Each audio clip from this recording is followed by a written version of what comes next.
Good evening. Welcome to the latest edition of TigerHawk TV.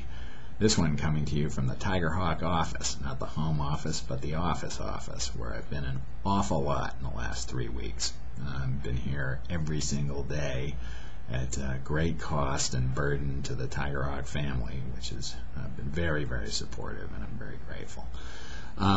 We accomplished a lot.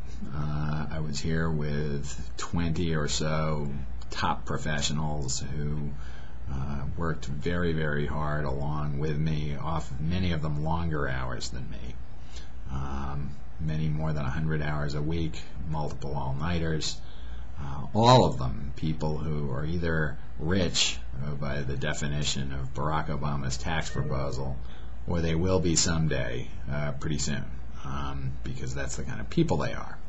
The exercise made me wonder, who's standing up for these people?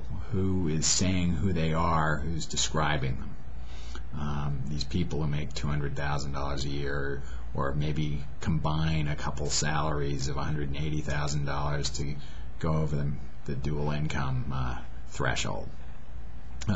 We're going to raise these taxes to pay for massive increases in spending to stimulate the economy, and to fund a huge array of new social programs that's being billed as a New Deal.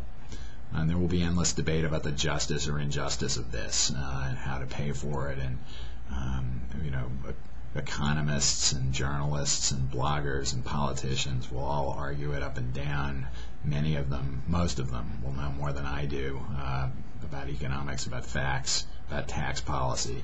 And then the Democrats will pass their legislation because, well, they won. My mission in this video, which I've been thinking about, is to tell you what I know about Mr. Obama's rich, and what I would do if I were the president and wanted them working for me rather than against me. I know many of these people who, with their husband and wife, make $250,000 a year. I employ them. I've been blessed, frankly, to work with them as colleagues my entire professional career. I'm friends with them.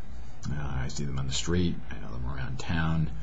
I'm one of them, and I'm very fortunate. I never forget that, to live in their world. But who are they? Who are these people who need to pay more taxes because it's fair, or they should give back, or as Joe Biden says, it's patriotic? I'll tell you who they are, and I'll first tell you who they're not. They're not wealthy heirs or entertainers or professional athletes or dilettantish coupon clippers. They are professionals, most doctors, top lawyers, big firm accountants, the best scientists, development people, and marketing managers in big companies, the most productive of our small businessmen, the best sales reps in any industry, and yes, executives. All have worked harder and longer their entire careers than most Americans understand and can even conceive.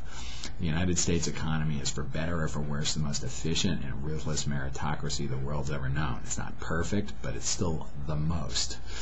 These Obama rich rose to the top because they spent the most time on homework when they were students, and they fought their way to excellent grades in college and went to graduate school at the cost of crushing debt, a point the president and his wife have both made. Yes, they got good jobs, sometimes very high-paying jobs, but most of them spent their 20s and early 30s devoted to their careers. Doctors work famously brutal hours in residencies. Lawyers in big firms work far more hours than the lawyers in earlier generations, often to exhaustion. Back in the day at Latham & Watkins, I frequently worked every calendar day for weeks in a row. There were weeks when I didn't sleep more than 20 hours in 6 or 7 days. The most successful accountants, financial executives, marketing people, engineers, product development people, the ones who qualify for Mr. Obama's opportunity to pay more taxes, all can say the same thing. If you read Tracy Kidder's book, The Soul of a New Machine, about the building of a new mini-computer at Data General, you know that to be true. And it doesn't end. I've spent at least 100 hours in the office in the last week. I'm 47 years old. I'm sure I'm going to be doing it again.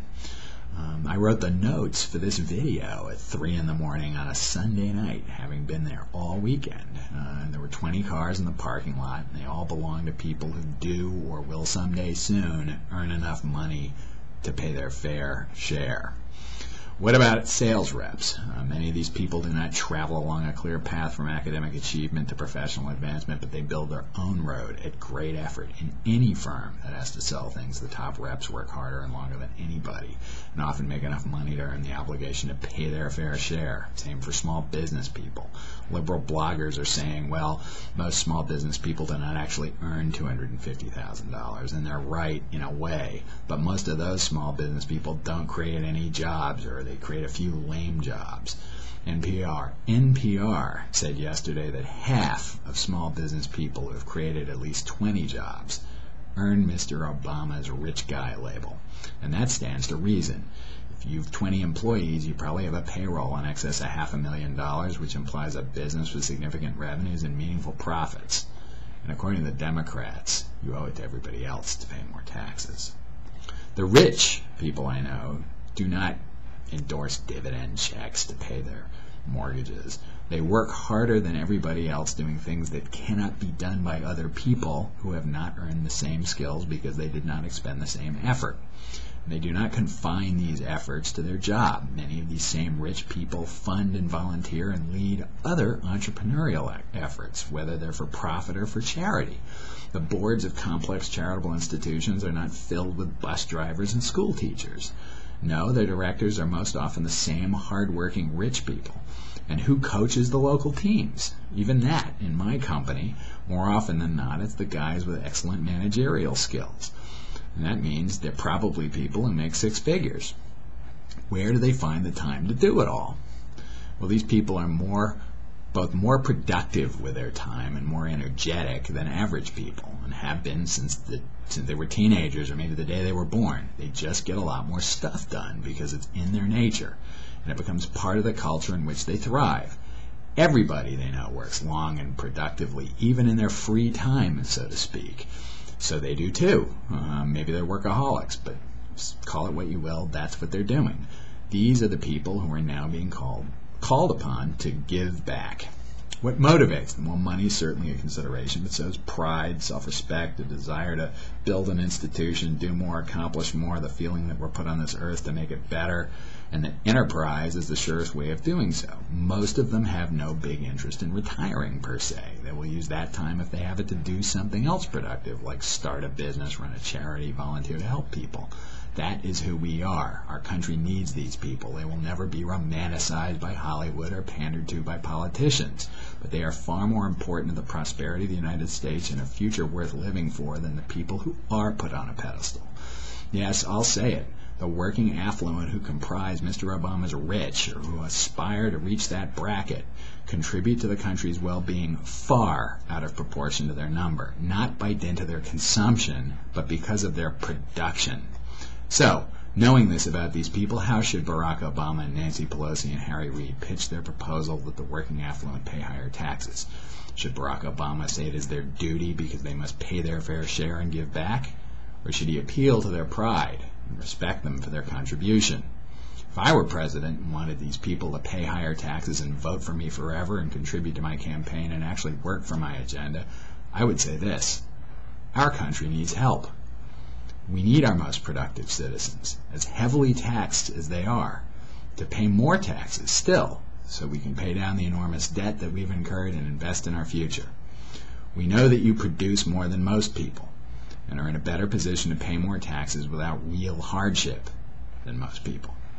We are finally counting on you to lead the country and its economy out of this mess. America needs you to pay higher taxes and invest in new businesses and the economy of tomorrow, and I will do everything I can to help you do that. That's what I would say if I wanted the help of people like me. And I would pay higher taxes if I felt that I was being respected for my contribution instead of being thought of as a leech who is extracting more from the economy than more worthy people. Barack Obama would say that, anyway, if he were actually practicing a new kind of politics. He does not say that, not because he doesn't know it. He and Michelle come from this class. He knows these people. He knows how hard they work and how much they produce.